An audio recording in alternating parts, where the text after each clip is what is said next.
need some food, that's all we need. Right now we need some food. Please help us.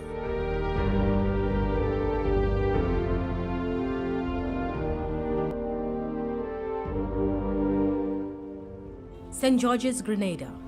Images of a country devastated after the passage of Hurricane Ivan. In September 2004, Hurricane Ivan was recorded as the most dangerous storm to ever pass through the Caribbean. Its trail of destruction in the Caribbean will leave an indelible mark on the landscape and the people of Grenada. Prime Minister of St. Lucia, Honorable Dr. Kenny Anthony, and Prime Minister of St. Vincent and the Grenadines, Dr. Ralph Gonzalez, visited Grenada 5 days after the passage of Hurricane Ivan for a first-hand look at the damage wreaked on the small island. First, I have to tell you, this is really unimaginable destruction. We lived through Hurricane Island in St. Lucia. Our experience pales in comparison to what is here.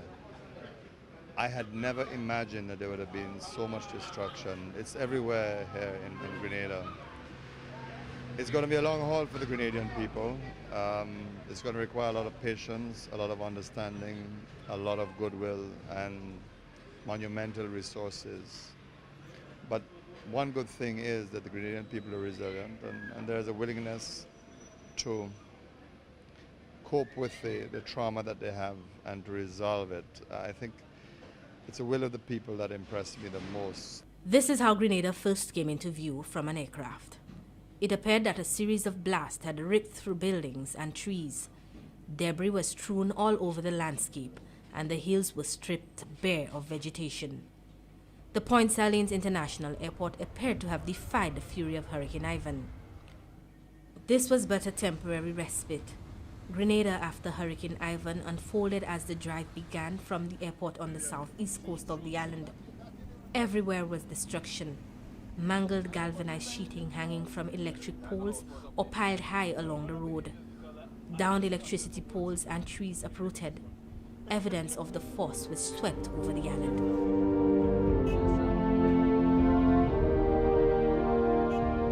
Nobody expects a hurricane of this magnitude to hit them ever.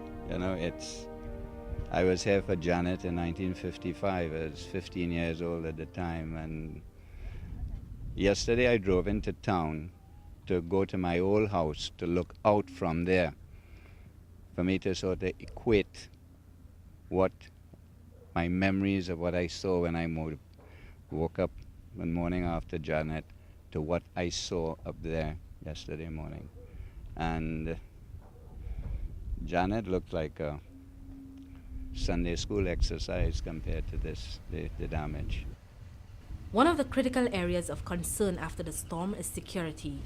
The Regional Security System, RSS, established operations in the barracks normally occupied by the Grenada Special Services Unit, SSU. What we are confronting basically are law enforcement issues that include things as some form of looting, the escape of prisoners, the securing of the infrastructure of police stations that have been widely damaged, the damage of the prisons. We have to interact with people to deal with these types of issues. And of course there are other traffic and other issues, crowd control issues that we have to be dealing with now. So these are some of the things we're looking at to bring this place to normalcy or some form of order so that the other institutions, the other agencies can function, relief and other agencies can function. Personnel from Trinidad and Tobago's Defense Force were also on hand to reinforce the RSS and the Grenada Police Force. The task force is divided basically into two elements. One element is engineering, the other element is security.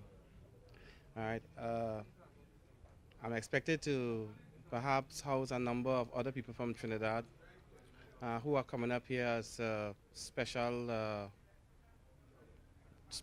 resources, in fact, to deal with essential services such as the electricity, the water, the hospitals, the telephone.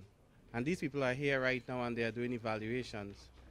They are escorted all over the island at this point as we speak to liaise with various heads of health or port, as the case may be.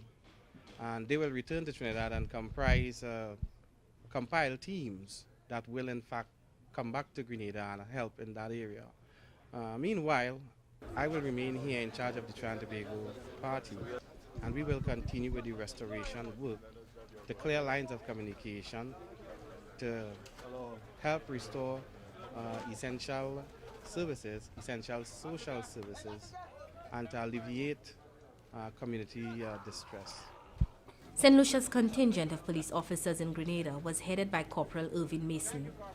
They were unloading relief supplies from a truck for storage in one of the more secure buildings on the compound, a task which under normal circumstances routine assumed tremendous significance in Grenada. So far we have been doing some static duties, we've been doing patrols and some relief supplies, we are doing that. Presently I would say that the men, they are motivated. All the men, we work as a team, we do what we have to do. In the immediate aftermath of the hurricane, all communication in Grenada and from outside was cut. Most Grenadians were cut off from the rest of the world. The lack of communication had a ripple effect. 3 days I'm trying to get a message, and everything they tried. The British came in, went onto the battleship. They said they would have the system up and running as the morning afterwards. I spent 3 hours, I wasted 3 hours, and there was nothing they could do because they claimed there was a problem with the band and their system, and they could not get me messages. I had to be making calls, and I said that was not the time for me making calls to specific organizations, and I want to talk to the Grenadian people, so I had to insist that I be taken back from the ship, back to the land. Whether they were pleased or not, I don't know, but I felt extremely uncomfortable that it's known that I'm in some battleship, eating and drinking and waiting to talk to people. I couldn't live with this, so I was back on the mainland and doing what I can. I went over the PA system yesterday. One day I went over by myself because security guys themselves, they were devastated, all of them around me. I felt sorry for them. They didn't know what happened to the children or wife or husbands, and you have to understand in times of this, you can't think about yourself alone. You have to think of everybody. I went down to the shelter. There people had nothing, but they were asking me about me, whether I'm safe, and while it felt good, it also tells you something about a lot of people in the country. They have a lot of heart. Some people, they're coming to the country, maybe wondering what happened to the lines of services in the country. The reality is, with the absolute devastation that has occurred, not only first line defense in services were obliterated, but second line, and in some cases third line. And with the absolute breakdown in communication, the devastation of the communication system, even my emergency network, which was established in a special room so I can contact police chief and a military person, that went. There is no overstating the extent of the devastation to homes and infrastructure in Grenada following Hurricane Ivan. The cricket grounds and sports stadium were hammered by ferocious winds. The island's preparation for Cricket World Cup 2000 would no doubt be severely affected.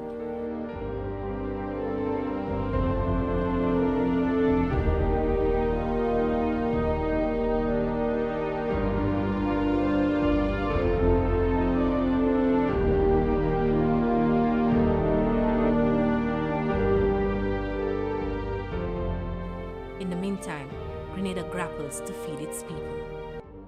We need some food. Right now we need some food. Please help us. All we need is help in the world right now.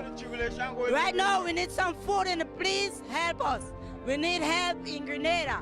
We all need food because there is no place open. No sugar, no flour, lot of small children, Pampers people, nothing to go back to. No shop is open. 5 days after Hurricane Ivan, the National Emergency Management Organization, NERO, whose building was destroyed, was regrouping to continue its work. The Grenada Red Cross says the communication breakdown hampered immediate action. I have to admit that things are chaotic. Because of lack of communication, our radio stations are out and they're just coming back. People are not hearing the instructions that are being given. The CBC Barbados had been very, very kind. The Barbadian people had been very supportive, and the radio station has been giving us a lot of coverage, but that is reaching only a part of the population, a small part too. Therefore, people know they are not getting instruction.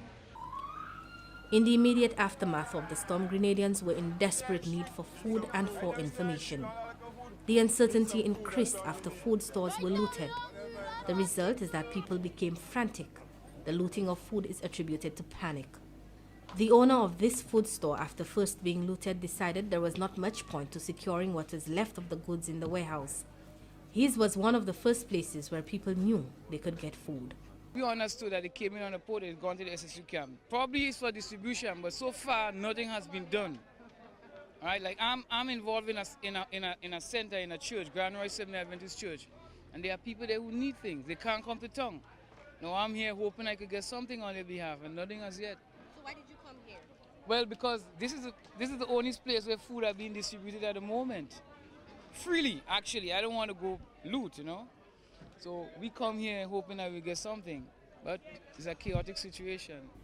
While some people are desperate, others have exploited the breakdown in law and order, in communication, and the disruption in police surveillance.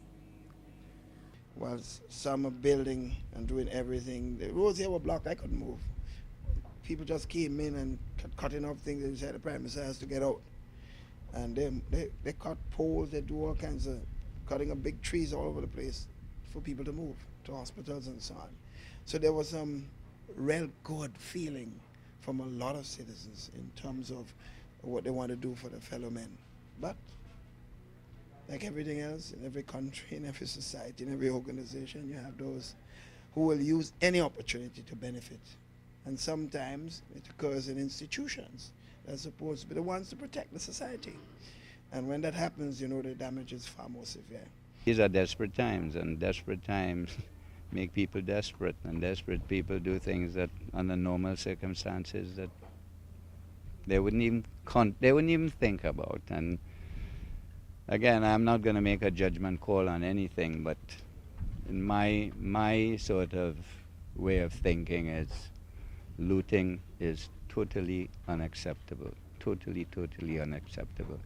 And the people who have done the looting, they might justify it with all sorts of excuses to make themselves feel better, but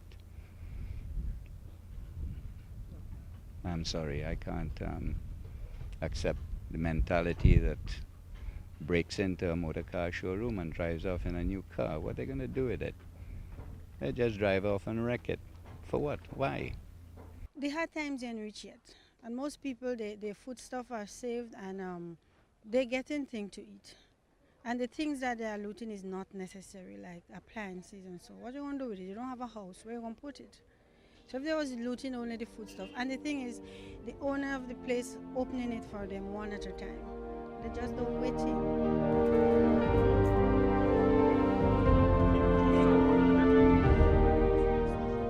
Hundreds of tourists were forced to leave the island. At a boat yard near St. George's, pleasure boat owners were anxious to get their vessels back to sea. This damage is horrendous. The insurance people have had a preliminary look at some of the boats, not all. There are quite a few boats that, although they're over, there's not too much damage to the hull. A lot of damage to rigs. By Wednesday, we hope to get permission to start righting the boats. There are about 10 boats that are upright, that are in excellent condition, and there are about 5 boats on their, no, more like 20 boats on their sides that actually have their rigs absolutely intact. Until we get a full insurance survey, it's very difficult for us to sort of guess the damage to the actual boats. But it looks terrible. Right now, I am not looking long term. I've not had time to think about that. What I'm trying to do now is to get as many of these boats up, working, back in the water and away. And that is going to be between the insurance company and the owners of the boat. And the boats that are damaged, we have to think about repairing them. Past that, I'm not even thinking about it. I haven't a clue what's going to have long term. If I would have seen what would happen long term, I might have done something different with my life. Grenada is still a beautiful island in spite of what you're seeing on the hillside. It's going to take a while for the hotel industry to fix the damage to their rooms and so. Meanwhile, I'd say we could count this season out and hope that by next season we'll be in a better position to bring tourists back to the island. All over Grenada, houses are torn down, some to the very foundation. This was the Prime Minister's official residence.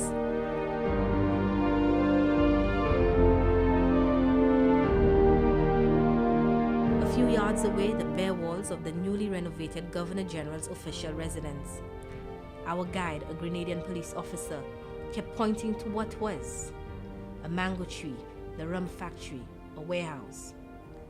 For those who did not know Grenada, it is only left to the imagination of what was. Nobody is more painfully aware of a legacy lost than the Prime Minister.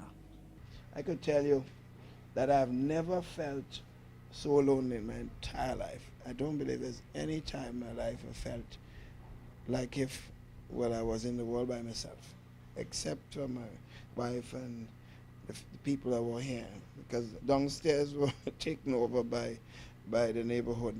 Because people, when their houses start being destroyed, people were seeking shelter.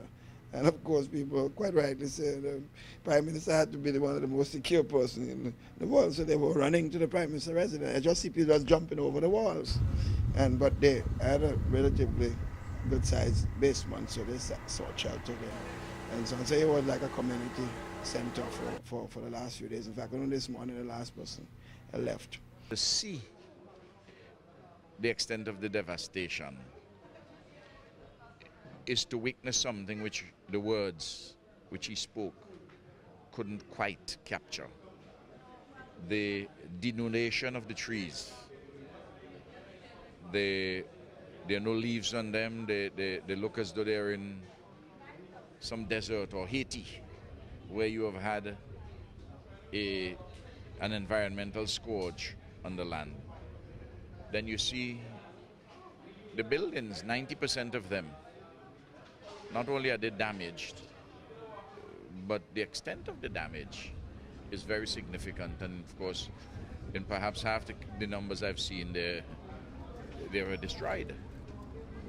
It will take a massive amount of resources. But I'm of the view that we ought not to wring our hands in despair. Despite the fact that some looting made the headlines, what didn't make the headlines was the community spiritedness and good neighborliness of the people of Grenada. And that's the sense I walk away from Grenada, that of optimism, that we must get out of the trauma. Her Majesty's prison in Grenada was not spared the wrath of Hurricane Ivan. Of the 365 prisoners holed up in there before the storm, just over 60 remained behind bars. The prison's concrete perimeter wall was shattered. Over half of the prisoners escaped under the cover of the storm. At a shelter at the Happy Hill Secondary School, 15 families are making the most of life in a disaster. They have no drinking water, but are hopeful that when the Red Cross begins distribution and Nero reaches Happy Hill, the gloom which has descended on residents will be lifted. We have 47 children and 35 adults with 4 babies. And we're trying our best to make things happen. We only got water so far from the authorities. We're expecting some foodstuffs today. But people in the surrounding bring provision and other things for us, meat and other things. So we are here trying to make life as best as we can. 5 days after the passage of this dangerous storm, Grenadians were beginning the cleanup, using whatever resources available. Others were quick to restart at least the means of earning a daily bread. The destruction had far-reaching effects on the social and economic sectors of the society. The gross domestic product of Grenada at market prices is about $1.4 billion EC. The damage which has been done here is perhaps 10 times, 20 times the annual gross domestic product. It means, therefore, that if you have to rebuild, you need 20 times what you produce annually in order to rebuild. The hotels you see are seriously damaged, and therefore that's the productive capacity. Whilst we have to deal with other things, we also have to deal simultaneously with the productive capacity, because that is what is going to create the wealth. In the area of agriculture, nutmegs are big business for Grenadians, for the farmers. But whilst it takes a banana tree 8-9 months to come to fruition, having been planted, a nutmeg tree takes 8 to 9 years, so that they have to clearly engage in some alternative short-term agriculture and get income support. So that's another challenge in every single area. Representatives of the World Bank and the Caribbean Development Bank, CDB, visited Grenada immediately after the hurricane. The World Bank has already committed loan funds to Caribbean countries affected by Hurricane Ivan. The CDB has given a grant of US $100,000 to the Caribbean Disaster Emergency Response Agency, CIDERA, for emergency relief. The CDB has also committed to providing loans of up to US $500,000 for each country affected by Hurricane Ivan. Managing economic recovery is going to be a monumental challenge for the Grenadian people. And this is an occasion when the international community have got to respond in a different way. This is not a time to invite the Grenadian government to take more loans, to increase their debt profile. This is the occasion when grant in aid has to be offered, when more direct aid and more direct financial support has to be given. This is not the occasion to mortgage the island even further.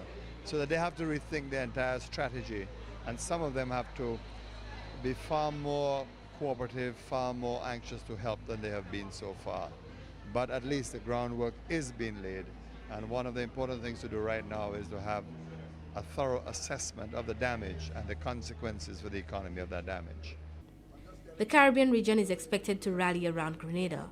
Grenadians are leading the way, with one desperate family reaching out to another. It is difficult to imagine anything like this in one's lifetime. I think all Grenadians are just holding hands at this time. There's some positive things in the sense. There was one person told me a story about a lady that didn't talk to them for over 30 years, and she hugged her this morning.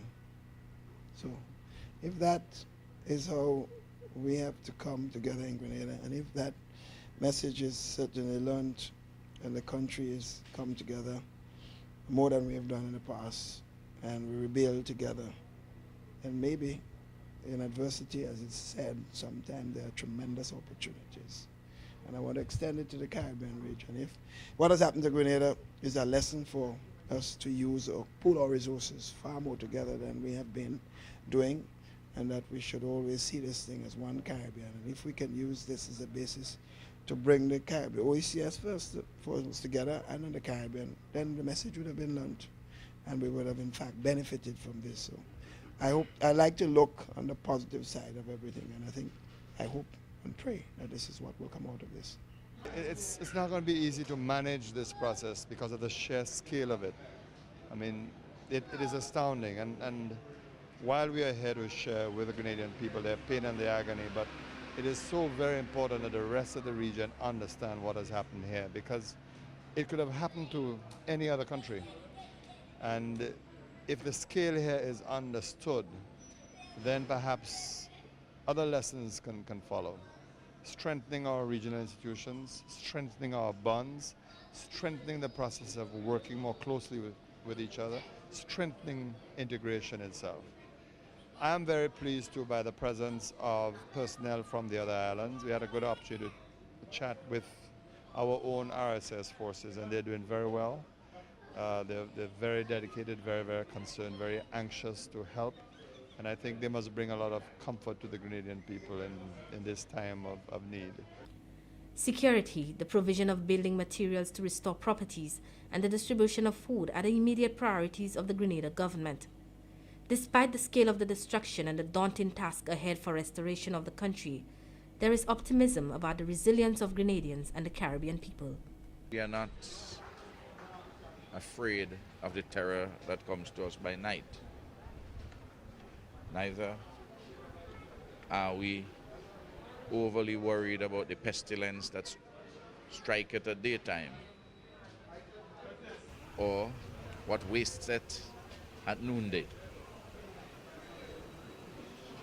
We have to keep optimistic. We have to be organized. We work together as a people in Grenada, as a people in the region.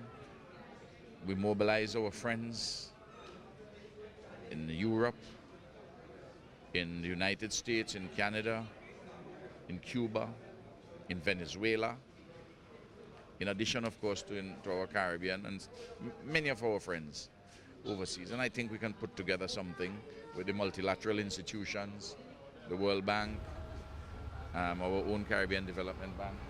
I think that we have it in us to put a plan together and to carry out the plan effectively. Few of the services have been restored. The road ahead for all Grenadians involves the rebuilding of its institutions. The rest of the Caribbean is expected to support Grenada in this tremendous task. It requires the support of all our Caribbean people. To me, that's the time for us to show this is one region. And so far, I must say that I'm particularly pleased and heartened by the tremendous response of Caribbean people to the length and breadth of the Caribbean. Not just the material resources that are coming to Grenada, but the concern as you listen to the radio station, because we have no radio station on. Some people are lucky to have radios, battery radios, can receive communication. You hear the voices of people and you feel it from that distance, that love and concern for the citizens of Grenada. And therefore I want, on behalf of the people of this country, to thank every single Caribbean citizen for what they've done.